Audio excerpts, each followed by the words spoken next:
Good evening. नमस्कार साथियों, प्रशिक्षुओं, जो यूपी टेट की तैयारी करने वाले छात्र हैं, जो सुपर टेट आगामी तैयारी करना चाहते हैं और जो यूपीएसआई यूपी ट्रिपल एससी लेखपाल की भर्ती आने वाली जो उसकी तैयारी करने वाले छात्रों, आप सभी के लिए बहुत ही अच्छा एक तरह से पहल है यह। और अभी तक हमने दो बिल्कुल भरपूर तरीके से, जैसे साहित्य पर और वर्ड विचार पर हमने पूरा फुल टेस्ट कर लिया है। आज यह हमारा टेस्ट होगा दोस्तों, पूरा का पूरा टेस्ट। यह केवल टेस्ट है।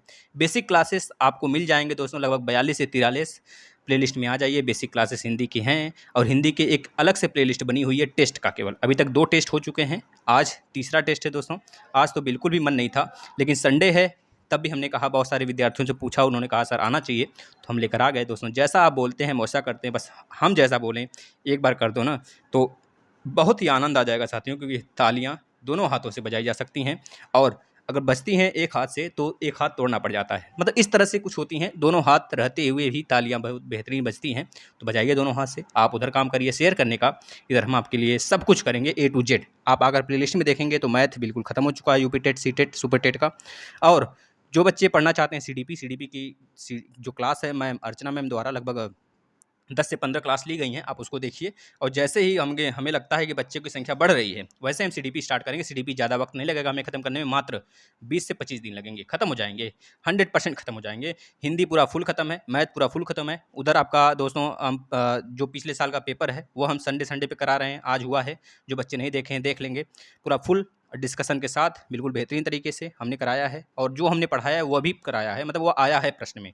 ऐसा नहीं कि जो पढ़ा रहे हैं वो नहीं आ रहा है, वह सब फंसा है। आज देखेंगे केवल जो हम इन्वायरमेंट की क्लास किए हैं, आज वाला जो हमने टेस्ट कराया है संडे को सुबह 11 बजे दोस्तों, तो आप देखेंगे उसमें से केवल इन्वायरमेंट के भी 3 ही क्लास हम लिए हैं, लेकिन 3 में से आपको 6 प्रश्न मिल गए हैं।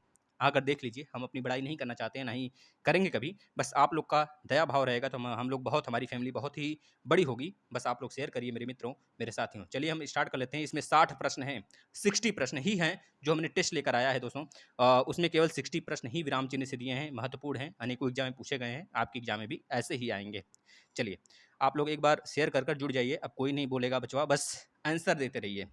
मुख नहीं दुखना चाहिए भाई, आंसर देते हुए। जब हमारे इतने ज़्यादा क्लास होते हैं, हम लेते हैं, अपडेट लाते हैं, क्लास लेते हैं, पीडीएफ बनाते हैं, सब कुछ देते हैं आपको। जब हम परेशान नहीं होते, आप क्यों परेशान होते हैं? सिर्फ एक क्लास करने में परेशान हो जाते हैं, शेयर करने में परेशान हो जाते हैं। नहीं परेशान होइए। चलिए स्टार्ट कर लेते हैं। पहले का फटाफट आंसर देंगे आप। सबसे पहली बात है, विराम चिन्ह होता क्या है? अच्छा, इसका उद्देश्य क्या है? पहले परिभाषा बाद में देखते हैं, उद्देश्य बताइए पहले। दोस्तों, भाषा विज्ञान को सही अर्थों में सार्थकता प्रदान करने के उद्देश्य से विराम चिन्ह का अतिशय महत्व है, बहुत ज़्यादा महत्व है। इन चिन्हों की सहायता से ही किसी भी वाक्यांशों का भाव स्पष्ट होता है, सुस्पष्ट होता हो जाता है, यह कह लीजिए। अगर परिभाषा की बात करें तो सर, तो बताएंगे शब्दों और वाक्यों का परस्पर संबंध बताने तथा किसी विषय को भिन्न भिन्न भागों में बांटने और पढ़ते समय उपर्युक्त विराम पाने के लिए रचनाओं में जिन चिन्हों का प्रयोग किया जाता है उन्हें विराम चिन्ह कहते हैं। जैसे रचना सौंदर्य के लिए इंपॉर्टेंट है बहुत सारे, जैसे कि महत्वपूर्ण, महत्व और कह लीजिए अभिप्राय है इसका बहुत ज़्यादा। जैसे बात करें वैसे तो जैसे आ गया, तो आपने जब बोला तो उसमें आप क्या लगा देते हैं? अर्ध विराम लगा देते हैं साथियों। एक पूर्ण विराम होता है। विराम कितने प्रकार के होते हैं, चिन्ह, तो आपको सारी बातें बताते हैं दोस्तों। विराम चिन्ह आप काउंट करेंगे, एक पूर्ण विराम होता है, एक अर्ध विराम होता है, एक अल्प विराम होता है साथियों, एक हो जाता है अपूर्ण विराम या फिर न्यून विराम या फिर विवरण चिन्ह की तरह हम देखते हैं, या फिर प्रश्न विराम होता है, विस्मय विराम होता है, निर्देशक होता है जिसे डैश लाइन से दिखाते हैं, योजक चिन्ह होता है, संबंध चिन्ह के नाम से भी इसे जानते हैं, अवतरण चिन्ह होता है, उद्धरण जिसे बोलते हैं, है ना, जिसे इन्वर्टेड कामा बोलते हैं हम लोग ना, वही। लोप विराम होता है, वर्जन चिन्ह जिसे डॉटेड से भी दिखाते हैं हम लोग। और दोस्तों, जैसे कि खाली स्थान भरने को आता है ना, जो डॉटेड लगे हो तो वही होता है, लोप चिन्ह उसे बोलते हैं। लाघव विराम होता है साथियों, लाघव डॉट होता है, संक्षेप सूचक होता है, उसे कहते हैं। दोस्तों, त्रुटि विराम होता है, जो हम लोग तोते के मुंह की तरह, चोंच की तरह बनाते हैं ना, है ना, वही होता है। कोष्ठक होता है, ब्रैकेट्स, मझला, बड़ा और छोटा ब्रैकेट होता है साथियों। इसमें तुल्य सूचक चिन्ह होता है, जैसे हम गुणे के जैसे बराबर होता है ना, इक्वल, वही होता है तुल्य सूचक। तारक चिन्ह फुट नोटों के लिए बनाते हैं, जैसे कि स्टार हो गया, प्लस हो गया, प्लस जोड़ने के लिए, बराबर करने के लिए बराबर होता है, गुणा करने के लिए स्टार होता है, भागा करने के लिए होता है, ये सब होते हैं ना, ये होते हैं दोस्तों। इतने के हमारे हैं, सब कुछ हम पढ़ते हैं। अब एक एक प्रश्न करते हैं, आप लोग आसानी से आंसर दीजिएगा। पहला प्रश्न है, निम्नलिखित वाक्यों में कौन सा वाक्य विराम आदि चिन्ह की दृष्टि से भैया शुद्ध है? बताइए फटाफट। देखिए सभी बच्चे लास्ट तक बने रहेंगे, यह इंपॉर्टेंट है अगर लास्ट तक बने रहते हैं तो। दोस्तों इसका जो राइट आंसर देखिए, क्रोध चाहे, यहाँ तक तो सही है, क्रोध चाहे जैसे भी हो, यह गलत हो गया भैया। पूर्ण विराम हमेशा लास्ट में दोस्तों यहाँ पर आना चाहिए, इसको काट दीजिए। क्रोध देखिए यह गलत हो गया भैया, यहाँ पर विस्मय चिन्ह कहाँ से आ गया? विस्मय तो नहीं आना चाहिए ना भाई, विस्मय क्यों आएगा बताओ? विस्मय क्यों आएगा भाई? विस्मय यहाँ पर क्या करता है? विस्मय नहीं, यहाँ पर अर्ध विराम आना चाहिए था साथियों, यानी गलत हो गया। क्रोध चाहे जैसे भी हो, सही है यहाँ तक। मनुष्य को दुर्बल बनाता है, मनुष्य को दुर्बल बनाता है भैया, यह सही लग रहा है हमें और यही सही होगा, यह गलत है ना। मनुष्य को दुर्बल बनाता है, यह राइट होगा, यानी कि जिस बच्चे का पहले का सी था उसका राइट होगा। साथियों लास्ट तक बने रहिए, आज ज़्यादा प्रश्न नहीं है इस टॉपिक से, क्योंकि हमने जो आपके लिए टेस्ट लाया है उसमें बस इतने ही प्रश्न थे भैया। महेंद्र जी, धर्मेंद्र जी, जो भी बच्चे जुड़े हैं, शिल्पा जी और डॉली, मतलब जितने बच्चे जुड़ते हैं उनका बहुत बहुत शुक्रिया। अफरीन जी और बहुत सारे बच्चे होते हैं, सबका नाम लिया जाना पॉसिबल नहीं। वैसे हम लोग, हमारे इस पार्टी, हमारे जो साथ करने वाले हैं वो आपके कमेंट देखते हैं और आपको जवाब भी देते रहते हैं। किसी अक्षर या शब्द पर विशेष बल देने के लिए किस चिन्ह का प्रयोग किया जाता है? दोस्तों देखिए क्या बोला है यहाँ पर, बल देने के लिए, किसी अक्षर या शब्द पर विशेष बल देने के लिए किस चिन्ह का प्रयोग किया जाता है? दोस्तों बता देंगे, इकहरा उद्धरण होता है, इकहरा उद्धरण होता है। अगर केवल उद्धरण चिन्ह की बात करेगा, केवल उद्धरण की, अभी हमने बताया था ना, उद्धरण चिन्ह देखिए अपूर्ण विराम होता है, जो विस्मय विराम होता है, निर्देशक होता है, अवतरण चिन्ह को ही हम क्या कहते हैं? उद्धरण कहते हैं। अवतरण जैसे हम कहते हैं ना, सिंगल अवतरण, एकहरा, ऐसे, यह अवतरण हो गया। यह दोहरा अवतरण है, यह दोहरा अवतरण है, इन्वर्टेड कामा जिसे बोलते हैं, double inverted comma, single inverted comma को बोलते हैं इकहरा उद्धरण। यही होता है विशेष बल देना, मतलब अपने वाक्यों को थोड़ा सा उत्तेजित, मतलब कि अच्छे से प्रदर्शित करना होता है ना, यह होता है इकहरण, इकहरा उद्धरण का यूज करते हैं। साथियों अगला देखिएगा, हे भगवान, देखिए हे भगवान मेरी रक्षा करो, हे भगवान मेरी रक्षा करो। दोस्तों जो यहाँ पर आया है दोस्तों, आप देख रहे हैं यह इन्वर्टेड कामा है, यह inverted comma, double inverted comma है। इसे क्या बोलते हैं दोस्तों? इसे बोला जाता है इसे बोला जाता है उद्धरण चिन्ह, वो भी इकहरा नहीं, दोहरा उद्धरण चिन्ह, अवतरण विराम के नाम से जानते हैं। अवतरण विराम मतलब सिंगल होता है भैया, अवतरण मतलब सिंगल होता है, और उद्धरण चिन्ह होता है तो डबल इन्वर्टेड कामा होता है। अगर सिंगल उद्धरण बोलता है तो आपको सिंगल इन्वर्टेड कामा होता है ना। तो जो इसमें दिए गए विकल्पों में सही का चयन कर रिक्त स्थान भरिए। तो बताइए क्या होगा रिक्त स्थान में? हे भगवान मेरी रक्षा करो, विस्मयादि बोधक चिन्ह, क्रिया, सर्वनाम, संज्ञा, बताओ क्या होगा? हे भगवान मेरी रक्षा करो, हे भगवान मेरी रक्षा करो। साथियों बताओ फटाफट, मेरे मित्रों आंसर दो भैया। विस्मयादि बोधक चिन्ह होगा, हे भगवान। यहाँ पर विस्मयादि बोधक साइन लगाते हैं कि नहीं? आप लगाते हैं बता दीजिए। लगाते भैया, हे भगवान। ओह बहुत बुरा काम हो गया, आह बहुत अच्छा हो गया, है ना, वाह कितना अच्छा काम हो गया, है ना, वाओ खुशियां व्यक्त करना, दुख व्यक्त करना, इसमें विस्मयादि बोधक का ही साइन लगता है, जिसे एक्सक्लेमेटरी साइन कहते हैं इंग्लिश में।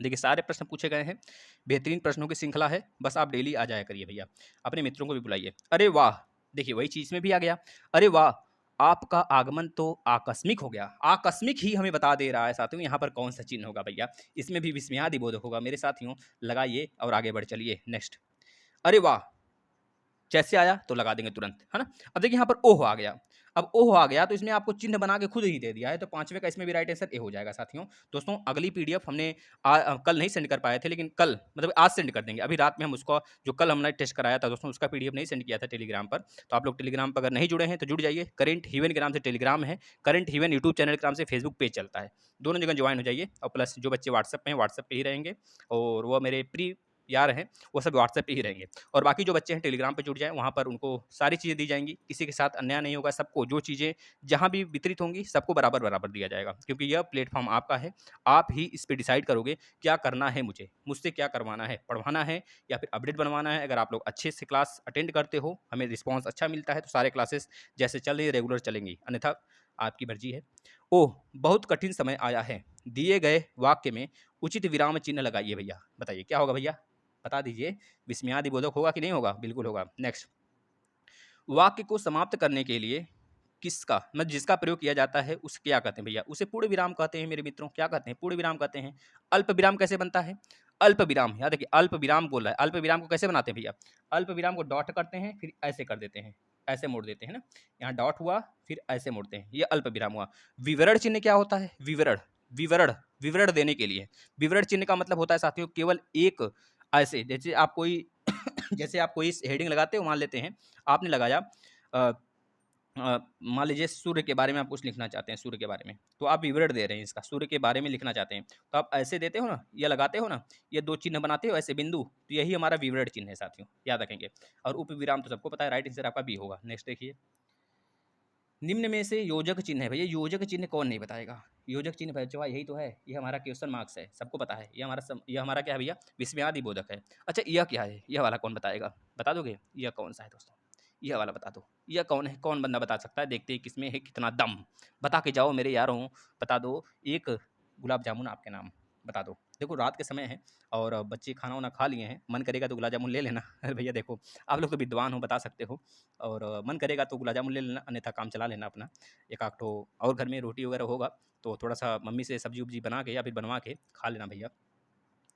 देखिए नेक्स्ट, भैया भूख लगा करे ना, देखो भैया मालिक, और हमारे लिए भी कुछ सोचा करो।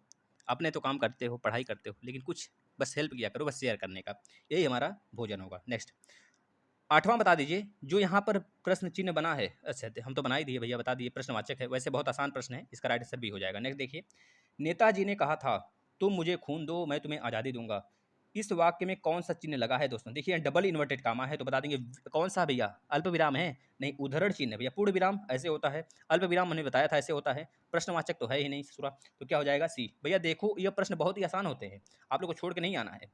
देखिए कोष्टक में जो दिया है क्या है, बताओ कोष्टक में क्या दिया? अर्ध विराम दिया है, और क्या दिया भैया? अर्ध विराम है कि अल्प विराम है, कौन बताएगा? यह दोस्तों अर्ध विराम है, याद रखेंगे, अर्ध विराम में डॉट लगा होता है, जिसे सेमी कॉलन बोलते हैं, सेमी कॉलन। और जो कॉमा होता है केवल वो अल्प विराम में आता है, कॉमा, केवल कॉमा, अगर केवल कॉमा ऐसे बना दे ना, ये अल्प विराम में होता है, अगर इसके ऊपर डॉट लगा दे इसे बोलते हैं सेमी कॉलन, जिसे बोला जाता है अर्ध विराम, ठीक है ना। और पूर्ण विराम में आपको पता है पूरा साइन होता है भैया, इस तरह लंबा सा, और सारी चीज़ें पता है ना। योजक चिन्ह में क्या करते हैं? ऐसे बनाते हैं। चलिए अगला देखिए, विराम चिन्ह की दृष्टि से कौन सा वाक्य शुद्ध है? विराम चिन्ह की दृष्टि से कौन सा वाक्य शुद्ध है मेरे यारों, मेरे मित्रों? फटाफट आंसर आना चाहिए, सभी का आंसर आना चाहिए, सभी का।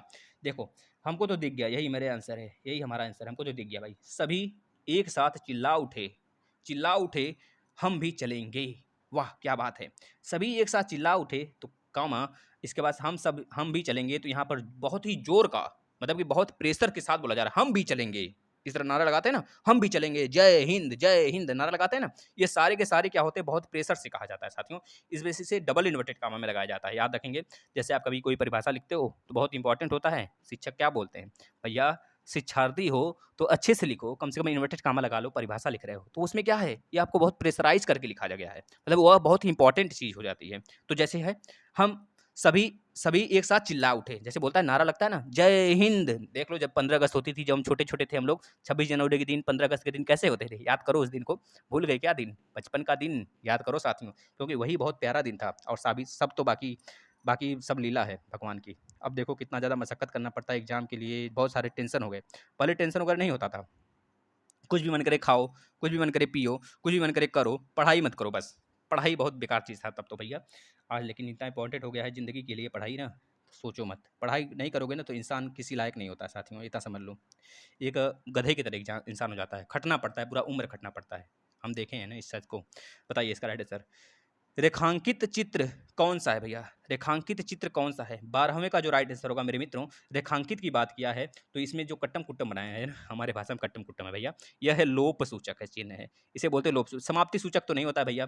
टीका सूचक क्या होता है? स्थान सूचक भी नहीं है दोस्तों, यह क्या है? लोप सूचक में आता है, याद रखेंगे। नेक्स्ट, निम्नलिखित चिन्हों में से पूर्ण विराम को पहचानिए। पूर्ण विराम कौन नहीं पहचान पाएगा? कौन है भैया बहादुर जो नहीं नहीं पहचान पाएगा? कौन शेर है जो नहीं पहचान पाएगा? बता दो। सारे हमारे शेर हैं, सारे हमारे चीते हैं, शेर और शेरनियाँ जुड़े हुए हैं। बच्चों अपना कम से कम बढ़ा लो, 5 और 6 लोग बसाते हो, सोचो क्या मतलब कि हमारी हमारी कोई वैल्यू नहीं रह जाती है ना। इतने अच्छे से तैयार करते हैं पीडीएफ आपके लिए, प्लस देते हैं, और प्लस डेली क्लास आता है, एक भी दिन नागा नहीं करेंगे, ये हमारा वादा है, जब तक पूरा का पूरा नहीं खत्म हो जाता हिंदी। पहले बेसिक खत्म किया, फिर इसके बाद यह आ गया, उधर मैथ खत्म कर दिया है, इधर आपका इन्वायरमेंट खत्म होगा, रोज दोपहर को इन्वायरमेंट का क्लास लीजिए आप। अभी तक जो बच्चे प्रीवियस ईयर पेपर नहीं देखे हैं, 3 प्रीवियस ईयर पेपर हो चुका है, प्लेलिस्ट में पड़ा है यूपी टेट का, फटाफट आकर देख लीजिए। भैया बता रहे हैं 120 प्लस नंबर ऐसे लाया नहीं जाता है, मेहनत किया जाता है। अगर ए टू जेड आप डेली क्लास कर रहे हो, बने हो, और बाकी की क्लास रिवीजन कर रहे हो, तो कोई आपको रोक नहीं सकता 120, बल्कि यही सब सारे के सारे सुपर टेट में आएंगे, इतना लिख कर ले लो, प्रकाश सर ने बोला है। चलिए अगला देखिए, अल्प विराम चिन्ह कौन सा? भैया अल्प विराम की बात किया है, अर्ध विराम की अगर बात करता है, देखिए अल्प विराम याद रखिए अल्प विराम में कॉमा बोलते हैं, केवल सिंगल कॉमा होता है। अगर अर्ध विराम बोलता है तो आधा विराम, जिसे सेमी कॉलन बोलते हैं। तो अर्ध विराम, इसमें अल्प विराम कौन सा है? यही है ना भैया अल्प विराम, बता दो मेरे मित्रों। यह हमारा क्या है? सेमी कॉलन है। यह पूर्ण विराम है। यह हमारा क्या है दोस्तों? इसे क्या बोलते हैं? इसे बोलते हैं विवरण चिन्ह, या फिर न्यून विराम के नाम से जानते हैं, या फिर अपूर्ण विराम के नाम से जानते हैं इसे, है ना, याद रखेंगे। नेक्स्ट, हाँ देखिए 15वें नंबर का प्रश्न, फटाफट आंसर करिए। विराम चिन्ह की दृष्टि से कौन सा वाक्य अशुद्ध है? विराम चिन्ह की दृष्टि से कौन सा वाक्य अशुद्ध है? विराम चिन्ह की दृष्टि से कौन सा वाक्य अशुद्ध है बच्चों, बता दो। 15 का जो राइट आंसर हमें तो साफ साफ दिख रहा है, पहला ही दिख गया, हमें तो आगे जाने की जरूरत ही नहीं भैया। नहीं, कल मैं तुम्हारे घर नहीं आ सकूंगा। नहीं, कल मैं तुम्हारे घर नहीं आ सकूंगा, यानी कि जो हमको 15वें का जो राइट आंसर दिख रहा है भैया, ए दिख रहा है। इसमें कोई विराम चिन्ह नहीं आएगा बच्चों, है ना। नहीं, कल मैं तुम्हारे घर नहीं आ सकूंगा, राइट आंसर ए होगा साथियों। मैं क्या कहता, गलत काट दो। महक महक रागिनी में डैश, इसके बाद श्वेता में डैश डैश क्यों नहीं लगाया बचवा, काटो। उसने पूछा तुम कहाँ थे, तुम कहाँ थे, उसने पूछा, तो यहाँ पर क्या लगेगा भैया? ये देखो पहले ही गलत लिखा है ना, राइट आंसर मतलब ये गलत होगा, राइट आंसर ए होगा साथियों, इसको ए को बनाएंगे। नेक्स्ट भैया यूपी टेट 2018 का प्रश्न है, प्रश्न पेपर है, याद रखिए, अच्छे से करिए, देख लीजिए यूपी टेट का आ गया। विराम चिन्ह की दृष्टि से कौन सा वाक्य गलत है? दोस्तों अगर कभी गलती हो जाती है तो जैसे शिल्पा जी हैं बता देती हैं, तो आप लोग भी बता दिया करें। शिल्पा जी का एक और नाम है भाई, देखो नाम नहीं याद आता है मुझे, वैसे बहुत सारे बच्चे हैं, नाम किसका किसका याद लिया जाए कुछ, लेकिन कुछ दिल लगी हो गए हैं। तो आप लोग भी दिल लगी बनना चाहते हैं, अपना नाम इस तरह जुबान पे हमारे रखना चाहते हैं, तो कुछ करो, बस शेयर करो, फटाफट कमेंट करो, जोड़ो, जुड़े रहो, डेली क्लास देखो, आपका नाम खुद हमारी जुबान पे आ जाएगा। विराम चिन्ह की दृष्टि से कौन सा वाक्य गलत है, बता दो। विराम चिन्ह की दृष्टि से कौन सा वाक्य गलत की पूछा जा रहा है यहाँ पर ना, तो मतलब कि 3 सही होंगे, इस चीज़ को ध्यान से पढ़ना है हमें। ऐसे प्रश्नों को गलत नहीं करना है। बच्चे क्या करते हैं, पढ़ के आते हैं, सही कौन सा लगा देते हैं सही, लेकिन उसमें लगा लगा रहता है गलत कौन सा बताना है। तो बताइए भैया। हाँ मेरी यही विचार है, तो आगे देखते हैं। हमको तो पहला ही गलत लग रहा है भाई, यही हमारा राइट आंसर होगा, यही गलत लग रहा है हमें। हाँ, इसमें एक चिन्ह आना चाहिए इस प्रकार से, हाँ मेरी यही विचार है, यहाँ पर पूर्ण विराम लगना चाहिए था, है ना। इसके बाद वह ईमानदार, यह तो सही लग रहा है हमें, वह ईमानदार, परिश्रमी, कर्मठ और मृदुभाषी है, यह तो सही है बचवा, है यह सही है। इस उसके पास धन वैभव नौकर चाकर आदि सब कुछ था, यह भी सही है बचवा। आप हमारे घर आना चाहते हैं तो आइए, बिल्कुल सही है। ठहरना चाहते हैं तो ठहरिए, यह भी सही है बच्चों। केवल और केवल ए गलत है, मतलब इस क्वेश्चन का जो, इस प्रश्न का जो राइट आंसर है हमारा ए होगा, 16 का ए। अगला देखिए, अगला देखिएगा मेरे मित्रों, ये भी यूपी टेट 2018 का प्रश्न है बचवा, अलग अलग शिफ्टों में आए हुए हैं, यह मत सोचिएगा कि एक ही में कैसे आ गया, अलग अलग क्या है, एक ही शिफ्ट होता है ना, एक ही दिन होता है ना, तो इस तरह के प्रश्न होते हैं। तो आप लोग देख लीजिए, मतलब पूछे गए हैं, हो सकता है 3 प्रश्न पूछ लिए गए हों भाई, कोई हिंदी का कोई भरोसा नहीं होता है। 2 समानार्थी शब्दों की पुनरुक्ति के बीच में किस विराम चिन्ह का प्रयोग होता है? 2 समानार्थी शब्दों की पुनरुक्ति के बीच में किस विराम चिन्ह का प्रयोग होता है? 2 समानार्थी शब्द होते हैं जब, तो दोस्तों उसमें योजक चिन्ह होता है, जैसे बार बार, बार बार बोलते हैं ना, माता पिता, माता पिता, माता पिता, ये दोस्तों कौन सा समास है? अच्छा कोई बता सकता है क्या? अगर बार बार की बात करता है तो याद रखिए, अगर बार बार, यदा कदा, अगर ऐसे चीज़ें आते हैं तो हमारा तत्पुरुष समास होता है साथियों। अगर आप लोग नहीं देखे हैं तो जरूर देख लें समास का वीडियो, अन्यथा अगर आप, हम टेस्ट तो कराएंगे ही, टेस्ट उसमें 200 प्रश्न हैं, 200 से 250 प्रश्न समास में, अलंकार में भी 300 प्रश्न के आसपास हैं, सब कराएंगे। देखिएगा एक भी प्रश्न इस पूरे क्लास से बाहर नहीं आने वाला, जो सेशन चलता है या 9 बजे। तो माता पिता में देखिए जो योजक चिन्ह आया है, माता पिता, मामा मामी, नाना नानी, दादा दादी, है ना, खान पान, तो ऐसे हम चीज़ों को क्या कहते हैं साथियों, ऐसे चीज़ें जो नाउन प्रोनाउन से मिलके बने हुए होते हैं, उसे हम कहते हैं दोस्तों द्वंद्व समास। क्या कहते हैं? द्वंद्व समास। द्विगु समास में दोस्तों आ जाते हैं आपके तिगुना, चौगुना, चार गुना, 5 गुना, 6 गुना। अच्छा तिरंगा कौन सा समास है, कौन बताएगा? कर्मधारय सॉरी बहुब्रीहि समास है। तिरंगा मतलब 3 रंगों से बना हुआ, अर्थात हमारा तिरंगा, भारतीय तिरंगा बचवा। तो याद रखिए, अगर कर्मधारय भी सॉरी बहुब्रीहि समास भी दिया है ऑप्शन में, और हमारा तिरंगा मतलब 3 की गणना हो रही है, गणना के आधार पर हम द्विगु समास लगाते हैं। तो अगर बहुब्रीहि भी समास दिया है और द्विगु समास भी दिया है ऑप्शन में, तो हमेशा और हमेशा हम किस में जाएंगे दोस्तों? याद रखिए बहुब्रीहि समास पे जाएंगे, बहुब्रीहि समास सही करेंगे। तो ऐसा बहुत सारे संशय हैं, हम आपको क्लियर करेंगे, घबराइए मत प्रश्नों के साथ। वैसे बेसिक क्लास दे दिया गया है, बेसिक क्लास जरूर करें, रिवीजन करें मेरे मित्रों, बेसिक क्लास देखना न भूलें। यह तो आपके रिवीजन लास्ट समय के लिए, एक बार अभी पढ़ लीजिए, 1-2 बार रिवीजन कर लीजिए, फिर उसके बाद जब पेपर होगा उसके तुरंत 2-3 दिन पहले ही सारे क्लासेस को रिवीजन करना, क्लास को, बेसिक क्लास नहीं जो टेस्ट कराया गया है। 18 का बताइए तो, 17 का हमने बता दिया भैया सी होगा, 18 का बताइए, निम्नलिखित में से कौन सा अल्पविराम चिन्ह है? कौन सा अल्प विराम, जो वैसे सारे बच्चों का आंसर आ चुका है, 18 का राइट आंसर सी होगा। चलिए नेक्स्ट चलते हैं, बहुत आसान प्रश्न है, इसमें कुछ ज़्यादा, देखिए पीजीटी में पूछा गया था 2005 में। किसी पद 19 और 20 दोनों बताइए, 19 और 20 भैया, 19 और 20 फटाफट मेरे मित्रों। किसी पद उपवाक्य आदि की विशेषता दिखाने के लिए शब्द के नीचे एक रेखा खींचते हैं, उसे क्या कहते हैं भैया? अधोरेखा कहते हैं भैया। क्या कहते हैं? अधोरेखा है तो ये कहते हैं, तिर्यक थोड़ी कहेंगे, प्रश्नवाचक नहीं कहेंगे बच्चों, कोष्टक भी नहीं कहेंगे, क्या कहेंगे? अधोरेखा कहेंगे। नेक्स्ट, जैसे कि कोई चीज़ अगर हमको इंपॉर्टेंट दिखाना है, तो कल एक वीडियो आएगा सुबह सुबह, जिसमें कि हम आपको यह बताएंगे डीएलएड और बीएड की कापियाँ कैसे लिखी जाती हैं। अगर आप उस पूरे वीडियो को देख लेंगे, 10 से 5 मिनट का होगा, तो आप शायद ही कभी ऐसा हो कि आपको जो प्रश्न नहीं आएगा उस पे भी आप कर सकते हैं। जैसे कि कल आएगा तो आप खुद देख लीजिएगा, अपने आप उसमें समझ में आ जाएगा। मुझे बाहर जाना है, राइट आंसर इसका क्या होगा? इसमें रेखांकित चिन्ह का को पहचानिए। मुझे बाहर जाना है, इसमें पूर्ण विराम लगेगा क्या मेरे मित्रों, बता दीजिए। मुझे बाहर जाना है भैया, पूर्ण विराम तो लगेगा, इसमें बात खत्म हो गई ना, तो पूर्ण विराम, मुझे बाहर जाना है, बस तो जाना है तो जाना है बस, पूर्ण विराम लगेगा, इसमें और कुछ नहीं लगेगा, या नहीं या नहीं या नहीं। चलिए नेक्स्ट। अच्छा, लाघव चिन्ह कौन सा होता है, कौन बताएगा? लाघव चिन्ह कैसे बनाया जाता है? लाघव, लाघव विराम कैसे होता है? लाघव विराम दोस्तों एक डॉट होता है, डॉट, डॉट बना देते हैं। लाघव के लिए क्या करते हैं? डॉट लगा देते हैं। डॉट बता रहे हैं कैसा, बस ऐसे ही लगाते हैं ना, इंग्लिश में इसके फुल स्टॉप कहते हैं, है ना। नेक्स्ट, 21 और 22 फटाफट बताइएगा। प्रश्न 21 22, 23 भी दिख रहा है, 23 में अगर बता सकते हैं, 23 में 2 आंसर दिख रहे हैं, ए और बी। बताइए 21 का बताइए, प्रश्नवाचक चिन्ह कौन सा है? 21 में राइट आंसर क्या होगा? प्रश्नवाचक चिन्ह कौन सा है 21 का? 22 में क्या पूछ रहा है? संज्ञा की द्विरुक्ति हो तो उनके बीच कौन सा चिन्ह रहता है? और 23 में पूछ रहा है, निम्नलिखित में निर्देशक चिन्ह किससे कौन सा है? दोस्तों बताइए पहले 21 का राइट आंसर क्या होगा मेरे मित्रों। तो आप लोग बता रहे हैं जैसा कि प्रश्नवाचक ऐसे होता है, संज्ञा की द्विरुक्ति हो तो उनके बीच कौन सा चिन्ह रहता है? द्विरुक्ति हो, द्विरुक्ति मतलब समझ रहे हैं, योजक चिन्ह होता है, मतलब 2 बार आए भैया। जैसे कि पिता, माता पिता, सीताराम, राम सीता, सीताराम, सीताराम, सीताराम, हमेशा भैया पत्नियां आगे होती हैं, पत्नियों के पीछे नाम लगता है ना, पुरुषों का मान सम्मान थोड़ा कम होता है बचवा, यह मानते चलिए। और अभी तो हम उस लायक नहीं हुए कि हमारी मान सम्मान हो, मतलब कि हमारी, समझ रहे हैं ना, अभी जो अर्धांगिनी भाई अभी नहीं आई हैं, तो जब भी आएंगी देखा जाएगा।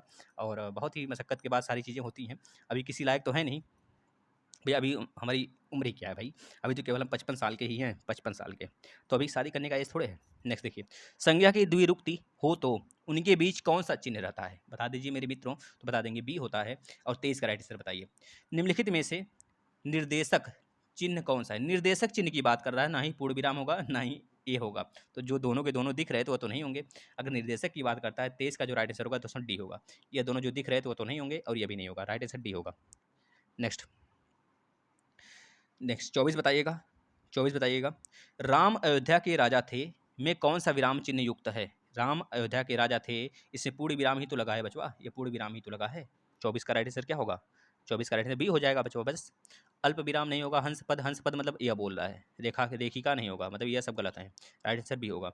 अगला देखिएगा 25 नंबर, बस लास्ट तक बने रहो आप लोग, लास्ट तक बने रहो, बस डेली का डेली आप क्लास करिए, रिविजन करिए, बस ये 120 लाना तय है, 100% तय है। किस वाक्य में विराम चिन्ह का उचित प्रयोग नहीं है? किस वाक्य में नहीं है भैया विराम चिन्ह का उचित प्रयोग? इसका राइट आंसर बच्चे बता दीजिए, पढ़िए पहले। देखिए हमको तो यही लग रहा है, इसमें नहीं है। प्रिय महाशय, मैं आपका आभारी हूँ। देखिए इसमें सुनो सुनो, ये तो सही है। वह दूर से बहुत दूर से, ना सॉरी, वह दूर से बहुत देर से, ये आना चाहिए ना, क्या इसमें कुछ गलत लिखा है क्या? वह दूर से बहुत दूर से आ रहा है, वह दूर से डैश बहुत दूर से आ रहा है ना, यह चीज़ ये सही है। अगर योजक चिन्ह हटता है तो या होता है ना वहाँ पर, वह बहुत दूर से या बहुत, वह दूर से या बहुत दूर से आ रहा है, मतलब यह तो सही लग रहा है हमें, यह सही लग रहा है ना, इसमें उचित नहीं है, यह बोला है ना, यह सही लग रहा है हमें। तो मैं मनुष्य में मानवता देखना चाहता हूँ, यह तो सही है। उसे देवता बनाने की मेरी इच्छा नहीं है ना, यह सही है, यह तो बिल्कुल परफेक्ट, यही हमको गलत लग रहा है, यही राइट आंसर इसका होगा, क्योंकि इसमें बोला है कि उचित चिन्ह नहीं है। तो मैं आपका आभारी हूँ, आभारी हूँ, हमारे दृष्टि से तो यही होना चाहिए बच्चों। यहाँ पर महाशय की जगह हमको लगता है यह वाले साइन आना चाहिए, जो योजक होता जो क्या बोलते हैं, प्रिय, यहाँ पर आना चाहिए था यह वाला ना, ऐसे प्रिय, आह वाह, इस तरह की यह वाला आना चाहिए, मतलब यही हमारा राइट होगा, यही गलत है। हमको तो इसी में कुछ त्रुटियाँ लग रही हैं बस, और त्रुटियाँ लगती हैं हमें तो वही सही होता है, आप लोग मैच कर लेना। नेक्स्ट देखिए 26 का जो राइट आंसर क्या होगा? 26 का जो राइट आंसर होगा मेरे मित्रों, मेरे प्यारे, मेरे दुलारों, क्या होगा 26 का राइट आंसर? भैया क्या पूछ रहा है? मोहन, कमल और सुरेश एक साथ पाठशाला जाते हैं, कौन सा विराम चिन्ह छूटा है भैया? अल्प विराम छूटा है, और क्या? देखो मोहन और कमल के बीच में एक अल्प विराम लगा दो, मोहन और कमल के बीच में अल्प विराम लगा दो बचवा, और क्या, अल्प विराम, याद रखिए, अर्ध विराम नहीं, अल्प विराम, तो यही होगा। अगला देखिए, नाटक को पंचम वेद किसने कहा, पंचम वेद किसने कहा नाटक को, देखिए एक अलग से प्रश्न आ गया थोड़ा सा, बताइए 27 का राइट आंसर कौन सा होगा, सी हो जाएगा। भरत मुनि ने कहा था पंचम वेद, पंचम वेद नाटक को कहे थे कौन, भरत मुनि महाशय। चलिए नेक्स्ट, इनमें से कौन सा विराम चिन्ह ऐसा है जो हिंदी में अंग्रेजी भाषा में नहीं लिखा गया है, हिंदी में अंग्रेजी भाषा में नहीं लिखा गया है, यह बोला गया है। अच्छा प्रश्न है, काफ़ी अच्छा है, देखते कौन देता है इसका राइट आंसर। इसमें बस यही है, इसका जो होता है मतलब होता है फुल स्टॉप, और फुल स्टॉप को अंग्रेजी में डॉट करके लिखते हैं, डॉट, और इसी डॉट को हिंदी में क्या कहते हैं, हिंदी में इसी डॉट को दोस्तों कहते हैं संक्षेप सूचक, लाघव रूप, लाघव विराम कहते हैं ना। तो याद रखिए, यह भी अंग्रेजी भाषा में, यह भी है, यह भी है, लेकिन इसको अंग्रेजी में नहीं यूज किया जाता साथियों। अंग्रेजी में फुल स्टॉप के लिए हम एक पॉइंट यूज करते हैं, जिसे हिंदी में हम क्या कहते हैं, लाघव, लाघव विराम या फिर संक्षेप सूचक। नेक्स्ट, श्री कामता प्रसाद गुरु जी के अनुसार विराम चिन्हों की संख्या कितनी है भैया, वैसे विराम चिन्हों की संख्या कितनी है हम काउंट कर लेते हैं। पूर्ण विराम 1 हो गया, अर्ध विराम 2 हो गया, अल्प विराम 3 हो गया, अपूर्ण विराम 4 हो गया, प्रश्न विराम 5 हो गया, विस्मय विराम 6 हो गया, निर्देशक हो गया 7, योजक या फिर संबंध चिन्ह 8 हो गया, अवतरण विराम 9 हो गया, लोप विराम या फिर वर्जन चिन्ह 10 हो गया, इसके बाद 11 लाघव विराम या फिर संक्षेप सूचक हो गया, त्रुटि विराम 12 हो गया, त्रुटि विराम को हंस पद भी बोलते हैं, कोष्टक हो गया हमारा कौन सा भैया 13 हो गया, इसके बाद 14 तुल्यता हो गया, और तारक चिन्ह हो गया दोस्तों 15। इस तरह तो 15 ही होते हैं, लेकिन अगर श्री कामता प्रसाद गुरुदेव के हिसाब से देखा जाए तो दोस्तों 20 होते हैं, 20 होते हैं, आप इसे याद रख लो 20। चलिए नेक्स्ट, 29 का राइट आंसर 20 ही होगा ना भैया, हाँ 20 ही है। नेक्स्ट, छंदों में एक चरण की समाप्ति पर किस विराम चिन्ह का प्रयोग किया जाता है भैया, बता दो। ये तो बहुत आसान प्रश्न है, हमने छंद पढ़ाया है बेहतरीन तरीके से, मात्र 25 मिनट में ही आपको पूरा छंद याद करवा देंगे, पूरा का पूरा बेहतरीन तरीके से याद हो जाएगा। आकर देख लो मेरे मित्रों, ट्रिक से बताया है, बेसिक क्लास में बना होगा, बेसिक क्लास का प्लेलिस्ट। 30 का जो राइट आंसर होगा मेरे मित्रों बता देंगे ए, अल्प विराम यूज करते हैं भैया, छंदों के बीच में लास्ट में जब समाप्ति होती है तो अल्प विराम यूज करते हैं। अल्प विराम को किससे दिखाते हैं बचवा, ऐसे दिखाते हैं। नेक्स्ट, त्रुटि विराम चिन्ह का दूसरा नाम क्या है, त्रुटि विराम चिन्ह का भी तो बताया, त्रुटि विराम जहाँ पर आता है, त्रुटि विराम जहाँ पे भी आता है, त्रुटि विराम का जो दूसरा नाम है मेरे मित्रों, मेरे प्यारे सखा संबंधी, तो बता देंगे दोस्तों सी, हंस पद के नाम से भी जानते हैं दोस्तों, इसको ऐसे बनाते हैं, नोक, हंस के जो चोंच होती है उस तरह बनाते हैं। नेक्स्ट, विराम का अर्थ क्या होता है मेरे मित्रों, खाए नहीं हो क्या भैया, खाना पानी रख लो, खाते रहो पढ़ते रहो। विराम का अर्थ क्या होगा, विराम का अर्थ क्या होता है भैया, रुकना होता है, ठहराव होता है, रुक जाओ अभी रुके रहो। नेक्स्ट, कबीर वाणी के डिक्टेटर, कबीर वाणी के डिक्टेटर इस वाक्य में किस विराम चिन्ह का प्रयोग हुआ है, कबीर वाणी के डिक्टेटर भैया एक देख लो, यही आया है ना, इसे क्या बोलते हैं, इसे उद्धरण चिन्ह बोलते हैं, क्या बोलते हैं, उद्धरण चिन्ह बोलते हैं, सी। उद्धरण चिन्ह दो प्रकार के होते हैं, एक तो डबल इन्वर्टेड कामा, एक तो सिंगल इन्वर्टेड कामा, जो यहाँ पे लगा है ना, याद रखेंगे दोस्तों, याद रखेंगे, इसे बोला जाता है उद्धरण चिन्ह। 33 का राइट आंसर सी।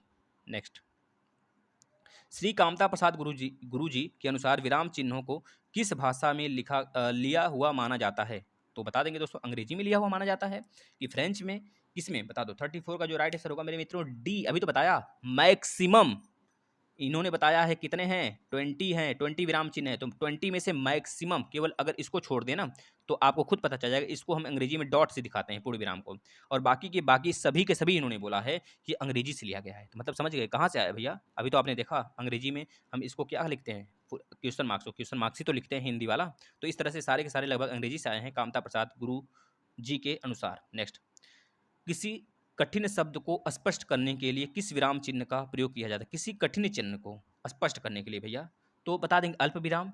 अल्प विराम ससुरा कहाँ से आ गया इसमें, अल्प विराम कहाँ से आएगा बचवा, काटो इसे। योजक चिन्ह कहाँ से आएगा भैया, योजक चिन्ह दो के बीच में आता है समान के लिए। पूर्ण विराम कहाँ से आ जाएगा, कोष्टक आता है, सब तुम कोष्टक लगाते हो आप, 3 प्रकार के कोष्टक होते हैं, छोटा, मझला और बड़ा वाला, तो तीनों लगाते हो ना डी। देखिए कोष्टक का यूज हमेशा और हमेशा कठिन शब्द के लिए ही होता है, उसको स्पष्ट करने के लिए। जैसे देखते हो लिखते लाइट आ गया, कभी आप प्रकाश लिखते हो तो शिक्षक बोलते हैं अरे इसको इंग्लिश में लिख लो कोष्टक में करके, है ना, तो इस प्रकार से आप लिख लेते हो लाइट, LIGHT, वैसे लाइट मतलब प्रकाश भी होता है, मेरा नाम भी प्रकाश ही है। नेक्स्ट, पाद चिन्ह को श्री कामता प्रसाद गुरु जी ने क्या नाम दिया, पाद चिन्ह कौन सा होता है पहले यही तो बता दो। 36 का जो राइट आंसर होगा मेरे मित्रों बता देंगे सी, रेखा कहते हैं, पाद चिन्ह इस प्रकार से बनता है। नेक्स्ट, 37 का बताइएगा, यदि उद्देश्य बहुत लंबा हो तो उसके पश्चात किस विराम चिन्ह का प्रयोग किया जाता है, जब उद्देश्य बहुत लंबा होता है तो क्या यूज करते हैं भैया, अल्प विराम यूज करते हैं मेरे मित्रों। अल्प विराम कैसे बनता है तो बता देंगे सर, कितनी बार बताएंगे आप, ऐसे बनता है। अर्ध विराम कैसे बनता है, अर्ध विराम ऐसे बनता है, 2 बार इसको बोलते हैं। इसे बोला जाता है सेमी कॉलन, और कॉलन को कैसे बोला जाता है, इसे कॉलन बोला जाता है, इसे अल्प विराम बोलते हैं। नेक्स्ट देखिएगा, संख्या के अंकों में सैकड़ों से ऊपर इकहरे या दुहरे अंकों के पश्चात किस विराम चिन्ह का प्रयोग होता है। तो ये तो बहुत आसान प्रश्न हमको लग रहा है। देखिए एक बार फिर से पढ़िएगा, 38 का जो राइट आंसर होगा दोस्तों अल्प विराम होगा। नेक्स्ट, श्री कामता प्रसाद गुरु जी के अनुसार तारक चिन्ह का प्रतीक क्या है। तारक चिन्ह का प्रतीक क्या है, तारक चिन्ह का प्रतीक क्या है। 39 का जो राइट आंसर होगा दोस्तों सी, तारक चिन्ह मतलब गुड़ा, गुड़ा के लिए आप लगाते हो ना बचवा यह, तो ये गुड़ा हो जाता है। नेक्स्ट, या फिर इसको कभी त्रुटि होती है तो उसकी जगह भी लिख के देते हैं, व्हाट्सएप वगैरह पे जनरली ये चलता है ना। तुम कब आओगे, वाह हमें तो पता नहीं बचवा वो कब छोड़ के चले गए, और तुम कब आओगे, हम आज तो रखते रह गए और हो गए 1.5 महीने 1 महीने हो गए, लेकिन तुम कब आओगे वही कहानी हमारे साथ है। अगर आप लोग के साथ हो तो आप बीती बता दो, हमारे साथ तो घटित हो ही रहा है, और तुम कब आओगे हम यही बोलते रहते हैं हमेशा, है ना। तो ये घटनाएं सत्य हैं कि सत्य हैं हम तो खुद नहीं जानते, और हमारे साथ क्या होता है क्या घटित हो जाता है कुछ नहीं पता होता, वैसे किसी के साथ नहीं पता होता भाई, देख लो सब बताओ, इसका राय से बताओ, और भावनाओं में ना भाओ, ये सब हमारे साथ कुछ नहीं हुआ है। चलो बताओ फटाफट आंसर दो, आंसर दो भैया। प्रश्नवाचक चिन्ह दोस्तों याद रखेंगे, इस वाक्य में उचित विराम का प्रयोग करें तो बता देंगे। ये देखिए यहाँ पर लगा भी दिया है, अच्छा यहाँ पर लगा भी दिया है दोस्तों, काट दो इसे, यह देखिए लगा दिया है, वैसे प्रश्नवाचक चिन्ह आपका हो जाएगा। तुम कब आओगे, लास्ट में विराम चिन्ह लगा दिया, मतलब पूछा जा रहा है एक तरह से, तुम कब आओगे, कब आओगे बचवा बता दो, तुम कब आओगे। देखो गाड़ी जो चलती है बहुत बड़ी बड़ी ट्रक होती हैं, तो उस पर लिखा होता है ना, बहुत अच्छा शब्द लिखा होता है ना उसमें, तुम कब आओगे यही लिखा होता है ना, यही लिखा होता है गाड़ी के पीछे, तुम कब आओगे, ऐसे ही कुछ लिखा होता है वर्ड। देखिए नाम नहीं याद आ रहा है, तुम कब आओगे, फटाफट लिख दो तो क्या लिखा होता है, देखो ध्यान से उतर गया। ऐसे ही लिखा होता है कुछ, बस वगैरह अगर ट्रक है तो बहुत बड़ी मालगाड़ियाँ होती हैं उस पर लिखा होता है तुम कब आओगे, ऐसा कुछ लिखा होता है। नेक्स्ट 41 बताइएगा, छंदों में एक चरण की समाप्ति पर किस विराम, भैया कितनी बार पूछोगे, अभी तो ऊपर आया था, फिर से रिवाइज कर लिए तो फिर से बता देते हैं, ए होगा। चलिए अगला देख लेते हैं, पूर्ण विराम का प्रयोग किया जाता है। पूर्ण विराम का प्रयोग कब करते हैं, पूर्ण विराम का प्रयोग लास्ट में करते हैं, वाक्य के मध्य में तो नहीं करते हैं, वाक्य के अंत में करते हैं, सी। वाक्य प्रारंभ में नहीं, काट दो सी, 42 का राइट आंसर सी हो जाएगा। नेक्स्ट देखो 43, निम्न में से निर्देशक चिन्ह कौन सा है। निर्देशक चिन्ह भैया कौन सा है, जिसे हम क्या बोलते हैं, निर्देशक चिन्ह को और क्या बोलते हैं मेरे मित्रों, मेरे साथियों, मेरे प्यारे, बता देंगे दोस्तों। निर्देशक चिन्ह को हम एक चीज़ और बोलते हैं, बताओ फटाफट, अभी तो हमने नाम बताया था, देखो हमारे दिमाग से क्या हो गया, क्या हो गया, बता दो फटाफट बताओ। हमें हमें याद, निर्देशक चिन्ह को डैश के नाम से भी जानते हैं ना, डैश, इंग्लिश में डैश बोलते हैं, वैसे निर्देशक को याद रखिए, इसको डी बोलते हैं। किस वाक्य में पूर्ण विराम चिन्ह का प्रयोग नहीं किया जाता है, नहीं किया गया है यह बोला गया है। तो भैया पूर्ण विराम का नहीं प्रयोग किया गया है, बता दीजिए इसमें किस में पूर्ण विराम है किस में नहीं, यह बताना है। इसमें छुपाया हुआ है, 3 में होगा, 1 में नहीं है, वह बताना है। वाक्य के अंत में यह तो होता है भैया, वाक्य के अंत में होता है। कहानी के उपन्यास लिखने में इसमें भी होता है पूर्ण विराम का। छंदों के चरण में नहीं होता, छंदों के चरण में हम यह वाला यूज करते हैं दोस्तों, लास्ट में यही यूज होता है जिसे बोलते हैं अल्प विराम, है ना। और छंदों के चरण की समाप्ति में, जब चरण की समाप्ति, छंदों के एक चरण जब समाप्त होती है तो यह बताते हैं, यह वाला लगाते हैं। जब दोनों चरण समाप्त हो जाता है तो हम क्या लगाते हैं, पूर्ण विराम लगाते हैं, आपको पता होगा ना। चलिए नेक्स्ट, सी इसका राइट आंसर होगा दोस्तों, सी। भूल सुधारने के लिए और त्रुटि, इतने ही पढ़ लिए तो बच्चे लगा दिए होंगे, हमें पता है दोस्तों क्या लगाते हैं भैया, वर्गाकार कोष्ठ लगाते हैं, अल्प विराम लगाते हैं। देखिए त्रुटि की पूर्ति करने के लिए किस विराम चिन्ह का प्रयोग किया जाता है, 45 का जो राइट आंसर होगा मेरे मित्रों, वर्गाकार कोष्ठक लगाते हैं, है ना। नेक्स्ट भैया 45 का सही है ना, सही है। नेक्स्ट देखो, लिखने में जब कोई शब्द भूल से छूट जाए, देखिए दोनों प्रश्नों में अंतर है, इसमें बोला गया भूल सुधारने के लिए।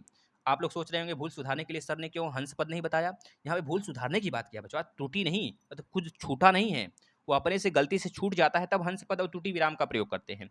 इसमें बहुत बच्चे कोई नहीं लगा कर आएंगे, हमें पता है, लेकिन यह नहीं दोस्तों, वर्गाकार कोष्ठक लगता है जब भूल सुधारते हैं तब, है ना। लेकिन जब कोई चीज़ छूट जाता है भूलवश तो उसमें हम क्या लगाते हैं, हंस पद लगाते हैं, जिसे हम त्रुटि कारक भी बोलते हैं, त्रुटि या फिर इसे क्या बोलते हैं एक नाम से और, त्रुटि विराम चिन्ह के नाम से जानते हैं, और हंस पद के नाम से भी तो जानते ही हैं। नेक्स्ट देखिए, लेख या पुस्तक के अंत में किस चिन्ह का प्रयोग करते हैं, लेख या पुस्तक के अंत में किसका प्रयोग करते हैं। 47 का जो राइट आंसर होगा मेरे मित्रों सी हो जाएगा, समाप्ति सूचक का चिन्ह होता है भैया, अंत नाम ही ले लिया तो समाप्ति होगा और क्या। अगला देखो, विराम का अर्थ क्या है, विराम का अर्थ मतलब ठहरना या फिर रुकना, यही तो होता है विराम का अर्थ भैया, बता दो मेरे मित्रों। कामता प्रसाद जी गुरु के अनुसार कितने थे, 20 थे, याद रखना, सारे के सारे इंग्लिश के होते हैं, विराम चिन्ह अधिकतर इंग्लिश के होते हैं, एक को छोड़ दो तो इसका मतलब इंग्लिश में डॉट होता है, डॉट मतलब फुल स्टॉप होता है, और हिंदी में ऐसे लिखते हैं, कड़ी पाई दे देते हैं, मतलब फुल स्टॉप होता है, और 19 इंग्लिश से आए हुए हैं, याद रखना। वैसे तो रियल में 15-16 ही हैं आपके विराम चिन्ह, लेकिन कामता प्रसाद के अनुसार 20 होते हैं, याद रखना। हंस पद किस विराम का प्रयोग है भैया? त्रुटि विराम, त्रुटि विराम बोलते हैं, त्रुटि विराम मेरे मित्रों। 49 का राइट आंसर डी। दोस्तों बस मात्र 11-12 प्रश्न और बचे हैं, फटाफट कर लेते हैं। आचार्य रामचंद्र शुक्ल ने किसे हिंदी का पहला उपन्यास माना है? किसे माना है बच्चों, बता दो। जो 50 का राइट आंसर होगा बी हो जाएगा, परीक्षा गुरु को माना है दोस्तों। नेक्स्ट, किसी व्यक्ति या वस्तु का सजीव वर्णन करते समय वाक्यांशों के अंत में किस चिन्ह का प्रयोग करते हैं? सजीव वर्णन के लिए दोस्तों तो हम हमेशा और हमेशा किसका यूज करते हैं भैया? बताओ तो इसमें से सजीव वर्णन के लिए किसका? बी, पूर्ण विराम का ही तो यूज करते हैं। योजक चिन्ह देखो, इसको हम लोग एलिमिनेट से करते हैं, यह नहीं होता, यह नहीं होगा, यह नहीं, राइट आंसर ये होगा तब। ठीक है, ये प्रश्न में आ नहीं रहा है, लेकिन हमने योजक चिन्ह तो नहीं होता है कभी भैया, ये कहाँ से होगा? सजीव के लिए नहीं यूज होते हैं, सब हटा दो। राइट आंसर आपका डी, बी ही होगा, बी बी बी बी, है ना। चलिए नेक्स्ट, लेकिन हमने एलिमिनेशन की विधि से इसको सॉल्व कर दिया भैया, सही है, अच्छे से सॉल्व कर लो, बस सॉल्व हो जाना चाहिए। 52 का बताइएगा, 52 का राइट आंसर क्या होगा? 52 और 53। 52 का पहले बताइए, किसी शब्द के अर्थ को लिखने के लिए किस चिन्ह का प्रयोग किया जाता है? किस चिन्ह का प्रयोग किया जाता है? 52 का राइट आंसर सी, कोष्टक का प्रयोग किया जाता है भैया, है ना, यही तो कोष्टक ही तो करते हैं। नेक्स्ट देखिए, अंकों को लिखते समय किस विराम चिन्ह का प्रयोग किया जाता है? अंक जब लिखा जाता है तब, अंक जब लगते हैं तब किस विराम चिन्ह का प्रयोग किया जाता है? 53 का राइट आंसर दोस्तों अल्प विराम का प्रयोग करते हैं, अल्प विराम, अल्प विराम का प्रयोग करते हैं। जब अंक लिखते हैं तो अल्प विराम, अल्प विराम में हम ये डैश लगाते हैं, डैश डैश डैश ऐसे, है ना। अगला देखिए, दो विलोम शब्दों के बीच किस विराम चिन्ह का, भैया योजक आता है क्या? दो विलोम शब्दों की बात करेगा तो योजक आएगा, और क्या आएगा? और कुछ आ सकता है क्या? नहीं आ सकता बचवा, लगाओ तो। जैसे आप खुद विलोम बना लो, विलोम पे वैसे हम 150 से 175 200 के आसपास प्रश्न लाने वाले हैं भैया, एक भी प्रश्न नहीं छोड़ के आओगे, या कहाँ से आएगा प्रश्न? जब हम सब करा ही देंगे, देख लेना पेपर आउट हो जाएगा आपका। पेपर आउट होने का मतलब पेपर आउट हो रहा है, हम सारे प्रश्न वही करा रहे हैं, यही आने वाले, तो करो अच्छे से। वाक्य पूर्ण होने पर किस विराम चिन्ह का प्रयोग किया भैया? बताओ, कौन महाशय है, कौन शेर और शेरनी जो नहीं बता पाएंगे? बताओ, 55 का राइट आंसर क्या हो जाएगा?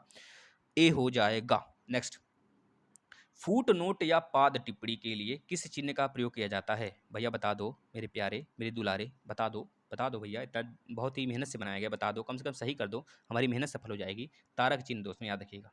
नेक्स्ट, नाटक या एकांकी में निर्देश के लिए किस विराम चिन्ह का प्रयोग किया जाता है? नाटक की बात कर दिया अभी, तो मतलब परेशान करना चाहता है हमें, ये परेशान करेगा, वही चीज पूछ रहा है घुमा घुमा के, राइट आंसर ए होगा। नेक्स्ट, विस्मयादि बोधक चिन्ह का प्रतीक क्या है? विस्मयादि बोधक भैया काहे बदे परेशान कर रहे हो, इसे बोलते हैं एक्सक्लेमेटरी साइन इंग्लिश में, राइट आंसर डी होगा।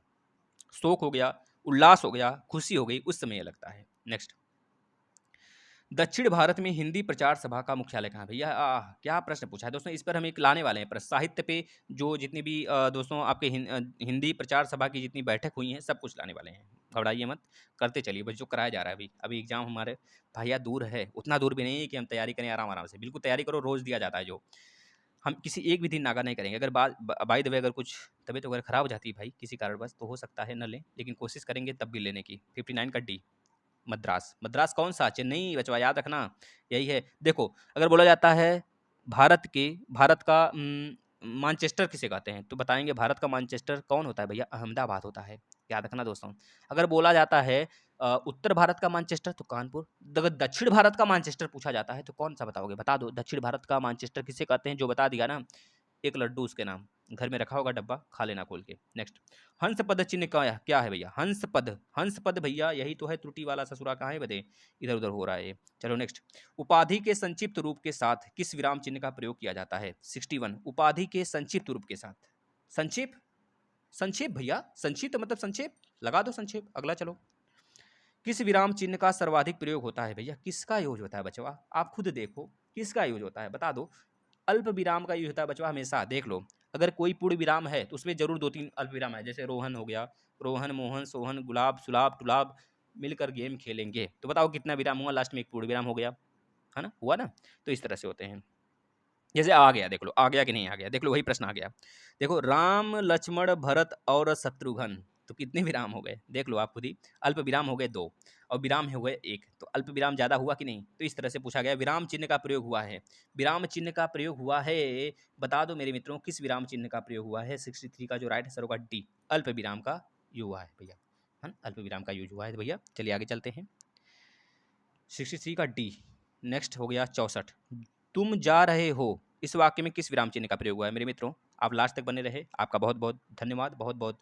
आप डेली आइए, बस पूर्ण विराम का यूज है भैया, पूर्ण विराम। नेक्स्ट देखिए, समाप्ति सूचक चिन्ह है भैया, पूर्ण विराम है। समाप्ति सूचक क्या होता है? समाप्ति सूचक यहाँ पूर्ण विराम तो दिया ही नहीं, अब क्या करेंगे? बचवा समाप्ति सूचक ये ऐसे भी बनता है, याद रख लेना, है ना। जैसे हम लगाते हैं ना, ऐसे बहुत स्टाइल में लिखते हैं, तो ये आप पहले लगा देते हो, गलत हो जाता है। समाप्ति सूचक यह होता है जो लास्ट में भी लगाया जाता है। देखते हो जब कभी ट्रेन वगैरह जाती है तो वहाँ पे यह लगा होता है, लिखा होता है, आप खुद देखिए, कभी देखिएगा। 66 का राइट आंसर कौन बताएगा, बता दो।